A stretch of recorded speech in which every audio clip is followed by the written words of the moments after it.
the Investor Connect podcast program. This is Hall T. Martin. I'm the host of the show, in which we interview angel investors, venture capital, private equity, family offices, and many other investor groups for startups and growth companies. I hope you enjoy this episode. Thank you for joining us. Well, hello, this is Hall Martin with Investor Connect. Today we're here with Larry Cynkin of GreenBar. Larry, thank you for joining us. Sure thing, Hall. Glad to be here. So what was your background before becoming a consulting CTO? What did you do before this? I came out of Brown University with a degree in computer science, and I started my career as a software developer. And I eventually moved into software management. And I always had an affection, if you will, for startup companies. And I started working in startup companies and moved eventually into being a CTO. In total, I've worked in, my last count was 9 startup companies in an operating role. 5 of those, I was either the CTO or the VP of engineering. 2 of them were bought. A couple of them are still in play, and a few others washed out. So I have gained experience across all of the possible startup scenarios. And along the way, I picked up patents as a named inventor, Macworld Editor's Choice Award for a software app I wrote. And also, while at Comcast, not a startup, I managed this that created a personalized TV navigation system that won a technical Emmy. So it's been I think a pretty broad-based career in software development leading up to my last couple of years as consulting CTO.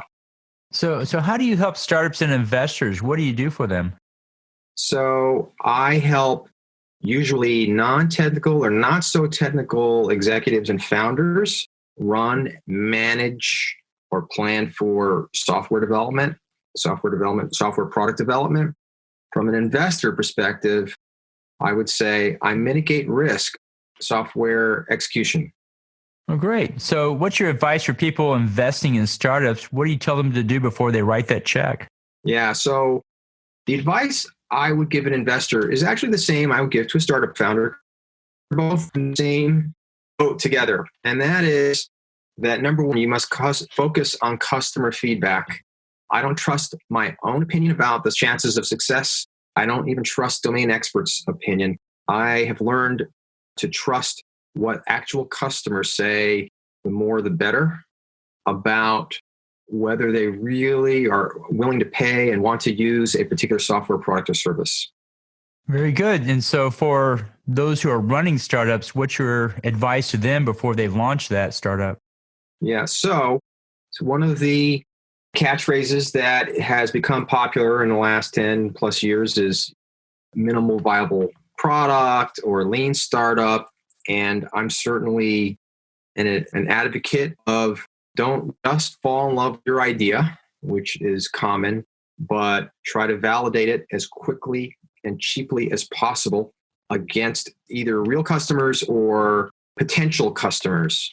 That's the only way to really find out if your wonderful bouncing baby software idea or other startup idea really might have chances of success. Very good. And so you've seen the software industry grow and change over the last number of years. How do you see it evolving today, and what are the biggest changes you see coming up? Yeah, so what struck me I now have, 35 years in the industry. And so I think what's really different today, continuing to evolve, is how access to technology has become democratized. You can get the world's best software stacks. A stack is kind of a collection of tools that you use to build software. You can get access to them usually for free. It's only been 10 or 15 years where if you want to develop software, you still had to buy or rent a physical box, have it stored somewhere, or 20 boxes, and run your software on that. It's hard to overstate the impact of cloud services, which are continuing to evolve. I don't know if you don't normally associate the word ease with doing a startup company, but the ease of building software just the bite size access to software, compute, and storage, and now more than ever, more sophisticated services is really amazing for anybody who's been in the industry for a while. The thing that's, I think, changing today is, let's just take Amazon Web Services, AWS, as an example. Even 5 years ago, there might have been, I don't know, something like 30, 35 Amazon Web Services, and now they have something like 180. So it's incredible, the explosion in the options and the offerings that you can now get digitally as a software development team, as tools that are at your disposal. Either sometimes you're paying for them, but you're paying for them by the week. So when you're at small scale, you're not paying a lot. And that's something that really is an enabler for people to adopt the proper experimental approach to trying out your ideas about your software product. Great. So those are the great tools that startups have today. What are the challenges startups face in launching their startup today? Is it regulatory? Is it the market? Is it technical? Where do you see startups spending time today? Yeah, so there's a few challenges. I would say most of the challenges aren't new. Some of the challenges are very domain specific. You mentioned, Hall, you mentioned regulatory. That's very domain specific, right? There are compliance issues that are a little bit more common, like privacy, GDPR, the California Consumer Protection Act. Others that are, more domain specific, like, say, HIPAA for medical or healthcare services. But generally, I don't think those are at the top for any given startup. What's at the top for any given startup, it's the same as always. It's breaking through the noise. We're privileged to be in a environment where there's a lot of opportunity, more than ever, to work on a startup and to try to be innovative and entrepreneurial. So you're in there with lots of other people trying to do similar things. And to me, the key to breaking through the noise is customer traction. That hasn't changed. Maybe just it's a little bit more widely understood. Well, that's so true. Everybody's got a new idea, and you have to switch people over to it and build a brand and prove it works. And it's just a hard work to do all the way through in that entire thing. So I was going to say that the most common, I work with startups from almost back of the napkin all the way up through emerging multi-million-dollar traction companies, just simply proving that people want what you are doing. That's the biggest stumbling block. That is the gate that winnows out the most startup companies in their journey. Great. So what are the challenges and opportunities you see today for investors when they fund startups? How do you see it differently than it used to be? So I'll frame my answer around technology startups or technology-enabled startups, because that's where I have experience. The challenge, I think, for an investor is how much technology continues to change. So that makes it can make it challenging to understand, well, what are the opportunities? What are tomorrow's opportunities with technology that's always changing? Because as technology changes, it enables other new technologies. Right today, the iPhone or Android phones are ubiquitous, but the iPhone is barely 13 years old. That's not that long, and sort of all of the investment opportunities that have arisen around smartphone apps, that's totally new. Internet of Things is still, I think, emergent, and the foundational technology that people are innovating on is enabling all kinds of applications in the home or in the factory or in cars and other vehicles. I think in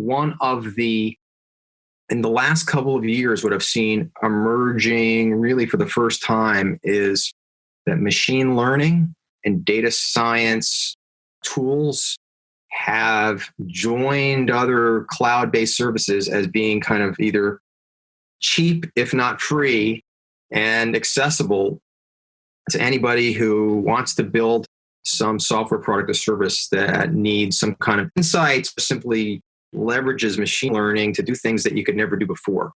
The challenge from an investor perspective is somebody comes in with something that's actually brand new or innovative and trying to understand where it is in the context of the evolution of all this technology and figuring out if it solves a real world problem. Yeah, so it's always about market validation and product validation. Does the product work and will people pay for it? And it's great when startups have that evidence in hand with actual revenue or excited customers with the product itself. So it certainly seems like that's still a key element for most of our groups in raising funding, is to prove that they have that as well. Absolutely, Hall. I don't think the fundamentals have changed. Getting customer validation through customer behavior, right, is the gold standard. That hasn't changed. It just needs to be applied in new areas. And in terms of talking with an investor, it really depends on where an investor sits on the startup life cycle in terms of what they're focusing on. If they're early on, they're going to be looking at riskier bets that haven't proven as much, and the potential reward's greater. So that's an area in which an investor, I don't do this, but if I did, I would want to place a lot of bets. It's really hard to tell which one's going to come through. As you get into more mature startups, obviously the risk is still there, but it goes down. But as you reward, maybe it's 10x, not 100x, if you're lucky. I think from the startup perspective, most investors wait until there is some validation, understandably.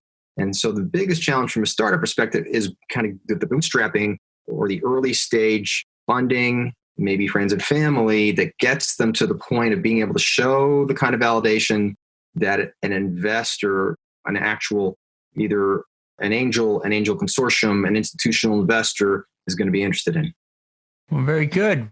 Well, it's very good advice and appreciate your feedback. How best for listeners to get back in touch with you? Well, listeners can check me out on my website, which is www.greenbarlc or LarryCynkin.com. That's my website. My LinkedIn under Larry Cynkin, Cynkin. There's only one Larry Cynkin out there, so I'm pretty easy to find.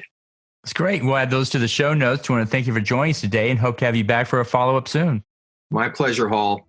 I enjoyed talking with you as well. Thanks so much. Investor Connect helps investors interested in startup funding. In this podcast series, experienced investors share their experience and advice. You can learn more at investorconnect.org.